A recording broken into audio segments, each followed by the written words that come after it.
டிஎன்இஜியில் can registration எப்படி பண்ணுறதுங்கிறத பற்றியும் can டீட்டெயிலில் எப்படி எடிட் பண்ண போகிறதுங்கிறத பற்றி நம்ம பார்க்க போகிறோம். கேன்ங்கிறது என்னன்னு கேட்டிங்கன்னா காமன் அக்கௌண்ட் நம்பர். நம்ம வந்து டிஎன்இஜியில் வந்து ரிஜிஸ்டர் பண்ணி வச்சுருக்க வேண்டிய நம்பருங்க. டிஎன்இஜியில் நம்ம வந்து கேன் ரிஜிஸ்டர் பண்ணுறதுங்கிறது வந்து நம்மளோட பேசிக் டீட்டெயிலை கொடுத்து ஒன்ஸ் ரிஜிஸ்டர் பண்ணி வைக்கிறது.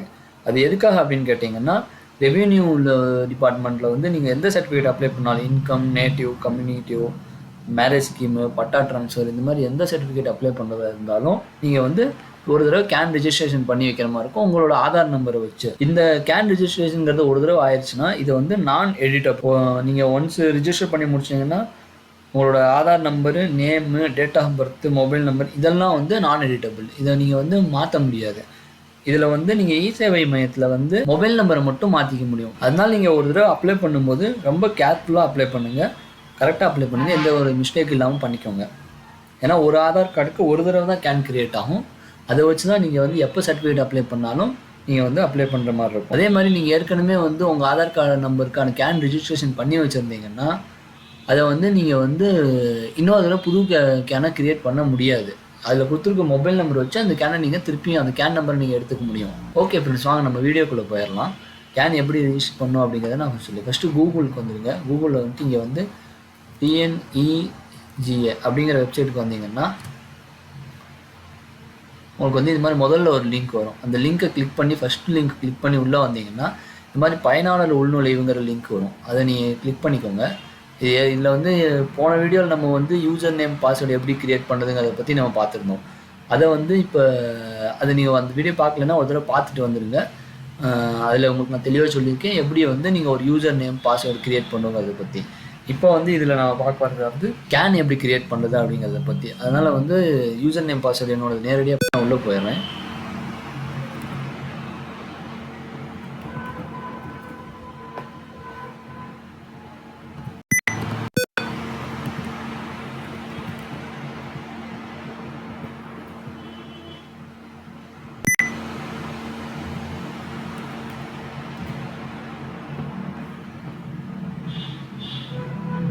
நீங்கள் இந்த மாதிரி லாகின் பண்ணதுக்கப்புறம் உங்களுக்கு வந்து இங்கே வந்து ஃபுல்லாக என்னென்ன டிபார்ட்மெண்ட்ஸ் இருக்குது எல்லாம் உங்களுக்கு லிஸ்ட் ஆகிடும். அதில் வந்து மெயினாக அதிகமாக வந்து மாணவர்களுக்கு யூஸ் ஆகக்கூடியது வந்து ரெவென்யூ டிபார்ட்மெண்ட்டு. ரெண்டாவதுல இருக்கக்கூடிய அந்த ரெவென்யூ டிபார்ட்மெண்ட்டை கிளிக் பண்ணிங்கன்னா இந்த மாதிரி ரெவென்யூ டிபார்ட்மெண்ட் கொடுக்க எல்லா சர்டிஃபிகேட்டும் லிஸ்ட் ஆகும். அதில் கிட்டத்தட்ட உங்களுக்கு வந்து ஒரு 36 சர்டிஃபிகேட்ஸ் வருங்க. எல்லாமே நம்மளுக்கு வந்து உபயோகப்படக்கூடியதாக இருக்கும். எந்த சர்டிஃபிகேட் வேணாலும் நம்ம கிளிக் பண்ணிக்கலாம். கேன் ரிஜிஸ்ட்ரேஷன் பண்ணுறதுக்கு நான் ஒரு இன்கம் சர்டிஃபிகேட்டை செலக்ட் பண்ணிக்கிறேன். இந்த மாதிரி நீங்கள் வந்த உடனே உங்களுக்கு வந்து இங்கே வந்து இன்கம் சர்டிஃபிகேட் அப்ளை பண்ணுறதுக்கான ஒரு பேஜ் ஓப்பன் ஆகும். அதில் வந்து ப்ரொசீடுங்கிற பட்டனை கிளிக் பண்ணிக்கோங்க. இங்கே வந்த உடனே உங்களுக்கு பார்த்தீங்கன்னா இங்கே ரிஜிஸ்ட்ரேஷன் கேன் அப்படின்னு ஒன்று இருக்கும். நீங்கள் ஏற்கனவே கேன் ரிஜிஸ்ட்ரேஷன் பண்ணியிருக்கும் பட்சத்தில் இங்கே வந்து உங்களோட மொபைல் நம்பர் கொடுத்தாலும் உங்களோட கேன் நம்பர் தெரிஞ்சிருந்துச்சா கேன் நம்பர் கொடுத்தீங்கன்னா டைரெக்டாக உங்களால் சர்ச் பண்ணி அந்த கேனை எடுத்துக்க முடியும். இதை வந்து நம்ம முதல்ல கேன் ரிஜிஸ்ட்ரேஷன் பண்ண போகிறோங்கிறதுனால கேன் ரிஜிஸ்ட்ரேஷன் நம்ம போயிடலாம். ரிஜிஸ்ட்ரேஷன் கேன் கொடுத்தோன்னே உங்களுக்கு பேஜ் இந்த மாதிரி ஓப்பன் ஆயிருங்க. இது வந்து பேசிக் டீட்டெயிலில் கொடுத்து ஆதார் நம்பருக்கோட சேர்ந்து நம்ம ரிஜிஸ்ட்ரேஷன் பண்ணுறது. ஃபஸ்ட்டு எடுத்தோடனே ஆதார் நம்பர் அப்படின்றது பார்த்தீங்களா, அதாவது முதல்ல இருக்கக்கூடியது டாக்குமெண்ட் டைப் 1 ஆதார் நம்பர்னு அவங்களே டிஃபால்ட்டாக கொடுத்துருப்பாங்க. அது நம்மளால் மாற்ற முடியாது. அதனால அது கீழே இருக்க மேண்டேட்ரி இதில் ஆதார் நம்பரை போட்டுருங்க. யார் பேரில் கேன் கிரியேட் பண்ண போனீங்களோ அவங்களோட ஆதார் நம்பரை கொடுத்துருங்க. அதுக்கடுத்து அவங்களோட தகுதி, அவங்க செல்வி, ஸ்ரீமதி, செல்வன், குழந்தைங்க 18 வயசு கீழே இருக்குன்னா செல்வன், செல்வி அதில் வரும். திருமணமானவங்க திருமதி, திரு, என்ன அவங்களோட இதோ அந்த இதை செலக்ட் பண்ணிக்கோங்க. செலக்ட் பண்ணி முடிச்சதுக்கப்புறம் அவங்களோட அந்த அப்ளிகண்ட் நேமு இங்கிலீஷில், தமிழில் ரெண்டுலேயும் கொடுக்கணும்.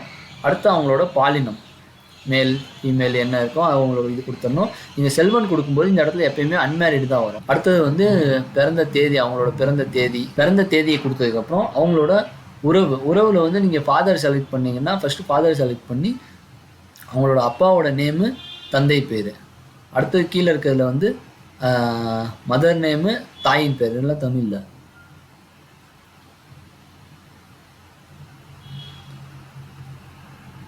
மதம், அவங்க என்ன மதத்தை சேர்ந்தவங்க, அது அவங்களோட மதத்தை செலக்ட் பண்ணதுக்கப்புறம் அவங்களோட கம்யூனிட்டி வந்து ஆட்டோமேட்டிக்காக காட்டும். ஓபிசி, ஓசி, எம்பிசி, டிஎன்சி, எஸ்சி, எஸ்டி எல்லாமே காட்டும்.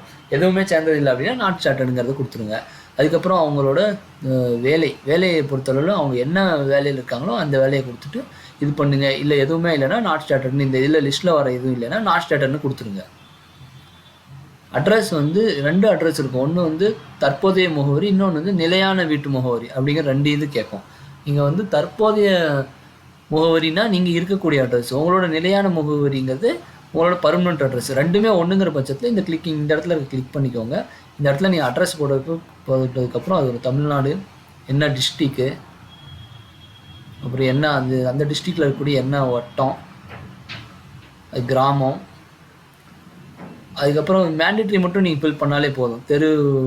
தெரு பேர் தமிழில், இங்கிலீஷில், அதுக்கப்புறம் அவங்களோட பின்கோடு, அட்ரஸ், நம்பரு இதெல்லாம் போட்டு சேமஸ் கொடுத்துட்டிங்கன்னா அது உங்களுக்கு ஆட்டோமேட்டிக்காக செலக்ட் ஆகிக்கும்.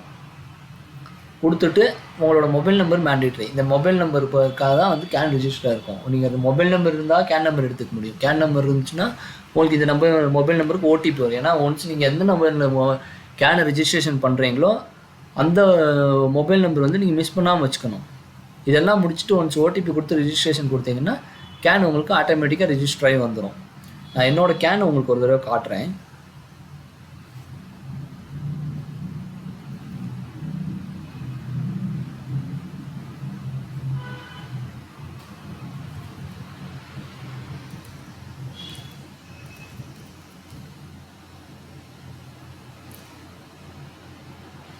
இது பார்த்தீங்களா, என்னோட ஒரு நம்பரில் நான் வந்து 4 கேன் க்ரியேட் பண்ணி வச்சுருக்கேன். அதே மாதிரி ஒரு நம்பரில் நீங்கள் எத்தனை கேன் வேணாலும் க்ரியேட் பண்ணலாம். ஆனால் அந்த கேன் நம்பர் இருந்தால் தான் நீங்கள் அடுத்த அந்த பர்டிகுலர் ஆளோட பேரில் நீங்கள் சர்டிஃபிகேட் அப்ளை பண்ண முடியும்.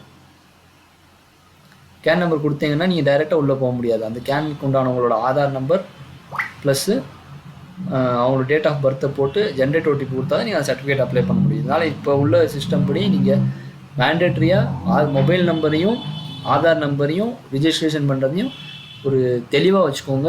எதுலேயுமே வந்து கரெக்ஷன்ஸ் வராமல் பார்த்து. ஓகே ஃப்ரெண்ட்ஸ், நம்ம கேன் ரிஜிஸ்ட்ரேஷன் எப்படி பண்ணுறதுங்கிறத பற்றி இப்போ பார்த்துட்டோம். நம்ம நெக்ஸ்ட் வீடியோவில் ஒவ்வொரு சர்டிஃபிகேட்டாக என்னென்ன சர்டிஃபிகேட் இருக்குது, எது நம்ம அப்ளை பண்ணோம், எதுக்காக யூஸ் ஆகுங்கிறதெல்லாம் பார்க்கலாம். இந்த வீடியோ உங்களுக்கு பிடிச்சிருக்குன்னு நான் நம்புகிறேன். இந்த வீடியோ உங்களுக்கு பிடிச்சிருந்துச்சுன்னா லைக் பண்ணுங்கள், சப்ஸ்கிரைப் பண்ணுங்கள்.